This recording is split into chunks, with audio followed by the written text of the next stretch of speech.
पानी बॉयल करके ठंडा करके कॉटन भिगो कर है ना वो स्ट्रेट लेटना चाहिए। पीडियाट्रिशियन कहता है कि करवट के बल लेटना चाहिए। जो घर में सास है वो कहती हैं कि नहीं, इसका तो सर बनना चाहिए हर सूरत। तो क्या करें? ठीक है, फिर आ जाता है कि जो बच्चों का है, कपड़े क्या पहनाएं हम बच्चों को, किस किस्म के, कितनी क्लोथिंग करें, कितना रैप करें। तो उसमें मेरी एडवाइस ये होती है कि आप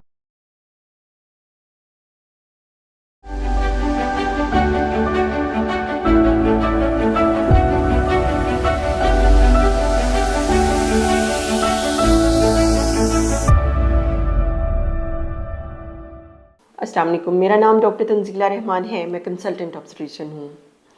बहुत सारे जो मेरे पेशेंट हैं, जब वो फर्स्ट टाइम मदर बनती हैं तो उनके ढेरों सवाल होते हैं। सम टाइम ऐसे मुझे लगता है कि वो सुबह उठती हैं और उनके जहन में 3-4 सवाल आते हैं और वो फ़ौरन मुझे टेक्सटिंग करना शुरू कर देती हैं कि अच्छा इसका जवाब देते हैं, इसका जवाब देते हैं, इसका। तो मैंने सोचा मैं एक वीडियो बनाती हूँ जिसमें मैं आपको कुछ यूज़फुल चीज़ें बताऊँगी जो बिल्कुल छोटे न्यू बॉर्न बच्चे के छोटे छोटे प्रॉब्लम होते हैं और वो आपको समझ नहीं आ रहा होता कि उसको किस तरह कैटर करना है। बड़े कुछ कह रहे होते हैं, नेट से आपने कुछ और सर्च किया है और आप ये भी चाहते हो कि डॉक्टर खुद भी अपना पर्सनल इनपुट भी दे। तो चले मैं आपको बताती हूँ। सबसे पहली बात कि कॉर्ड केयर कैसे करनी है। जो अम्बिलिकल कॉर्ड काटते हैं, नाड़ू काटते हैं ना, उसकी केयर क्या करें हम।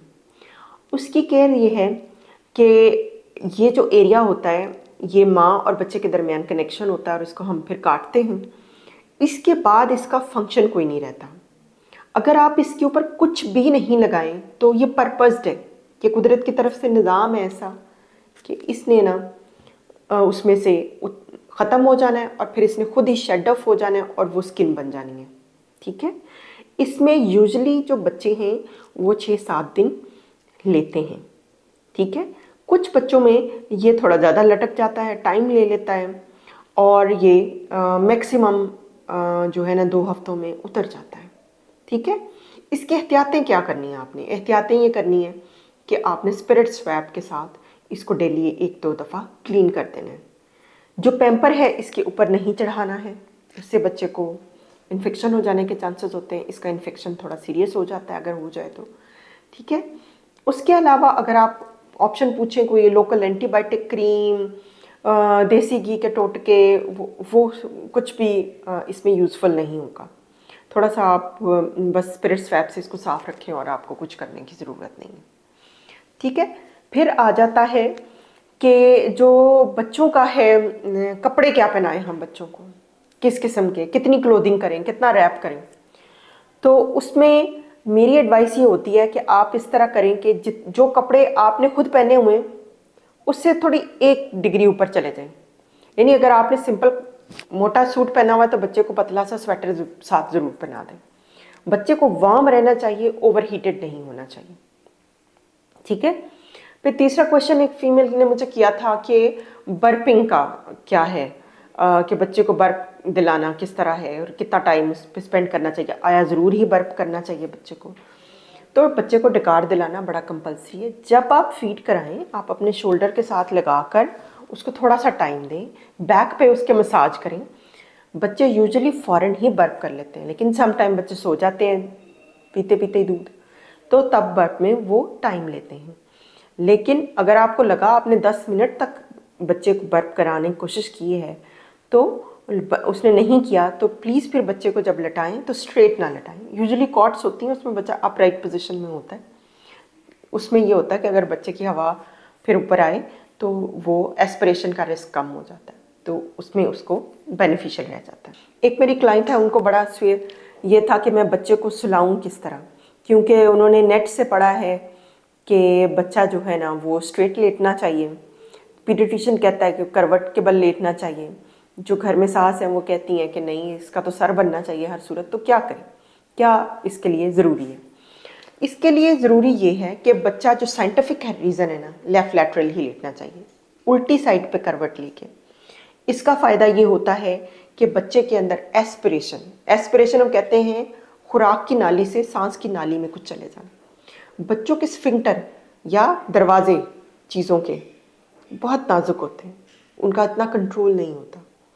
सो आपने इस चीज़ को जहन में रख के उसको लेफ़्ट लेटरल करवट दिला के लटाना है। लेकिन अगर आपके ऊपर बहुत सोशल प्रेशर है तो फिर आप अपराइट पोजीशन, जैसे मैंने पहले बताया कि आजकल कॉट्स हैं, तो कॉट्स में बेबी 45 डिग्री के एंगल पे उस पर बच्चे को आप लें, तो उसमें ये होता है कि एस्पिरेशन का रिस्क कम हो जाता है। फिर आता है कि बच्चों के जो आइज़ हैं उसके अंदर जो है ग्रीन सा मादा आ जाता है इस साइड पे, तो उसका क्या हल निकालें। एक तो ये है कि बच्चों की क्लीनिंग आपने जो आइज़ की है ना वो अच्छी करनी है, पानी बॉयल करके ठंडा करके कॉटन भिगो कर तो बच्चे की आंखों को इस तरह साफ़ करना है आपने, ठीक है। ये दिन में एक दफ़ा आप कर दें बहुत है।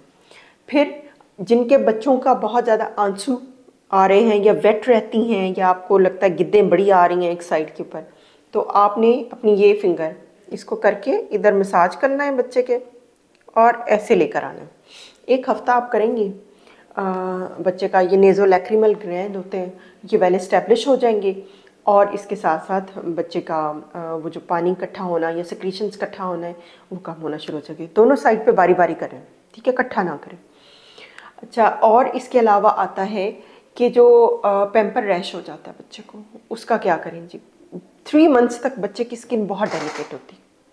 आपने ये करना है कि जब आपने बच्चे ने स्टूल पास किया है तो आप उसको फ़ौरन ही वॉश आउट करें। जब बच्चे ने, जैसे आपको पता चला ना, इसको एक अलार्म समझें कि ये तो क्लीनिंग अलार्म है, इसको मत कहें कि 10 मिनट के बाद मैं इसको साफ़ कर देती हूँ, नहीं, आपने इसको फ़ौरन से क्लीन करना है और प्रेफरेबली आपने ल्यूक वार्म वाटर के साथ बेबी को वॉश करना है, ठीक है। लेकिन अगर आप वॉश नहीं कर पा रहे या सीज़न ऐसा है, ठंड है, तो आपने जो वेट कॉटन के साथ या फिर टिश्यू पेपर्स जो हैं उसके साथ आपने इसको प्रॉपर क्लीन करना है। और आपने जो सूदिंग क्रीम है, रैशनल है, कुछ भी वो लगाकर, ताकि एक लेयर ऑफ इंसुलेशन आ जाए। फिर बच्चा बेशक यूरिन पॉटी करता रहे तो उसमें रैश के चांसेस कम हो जाते हैं। कुछ लोग ऑयल लगाना चाहते हैं तो वो ऑयल भी लगा सकते हैं, कुछ लोग वैसलीन लगाते हैं, दैट इज़ ऑल्सो गुड, वो भी आप लगा सकते हैं। फिर आता है बच्चों को विटामिन डी के ड्रॉप्स देना कितना ज़रूरी है। देखें, जो विटामिन डी है बड़ा एसेंशियल विटामिन है फॉर बोन। बच्चों की बोन्स ने ग्रो करना होता है, तो बेसिकली जो शीरख्वार बच्चा होता है वो अपनी माँ के दूध से ही विटामिन डी लेता है, लेकिन हमारी तो सारी पॉपुलेशन विटामिन डी डेफिशिएंट है, तो इसलिए माँ को भी जो ब्रेस्ट फीड करा रही हैं उनको भी विटामिन डी लेना चाहिए और बच्चों को भी डेली विटामिन डी के ड्रॉप्स देने चाहिए। उसके साथ आता है, पेशेंट पूछते हैं कि वैक्सीनेशन जो है वो ज़रूरी है कि फ़ौरन 1 दिन पहले 2 दिन पहले हो जाए, पैदा होते ही हो। वैक्सीनेशन उसी टाइम, जिस टाइम बच्चा पैदा हो, BCG की वैक्सीनेशन उसी टाइम पर है और पोलियो के कतरे भी उसी टाइम पर है।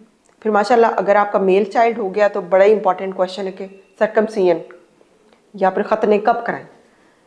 उसके लिए मेरी एडवाइस है कि आप 5वें दिन में अपने बच्चे की सर्कमसिजन करवा लें, क्योंकि पहले 10 दिनों में बच्चे की जो पेन को परसीव करने की सलाहियत होती है या फील करने की सलाहियत होती है वो कम होती है, वक्त के साथ ये बढ़ जाती है। और दूसरा ये कि बच्चा के सोने का टाइम कम होना शुरू हो जाता है और वो टांगे भी मारना शुरू हो जाता है, तो उसको कैरी करना थोड़ा मुश्किल हो जाता है। 5 डेज़ वेरी वंडरफुल टाइम, तब आप अपने बच्चे की सर्कमसिजन करा लें।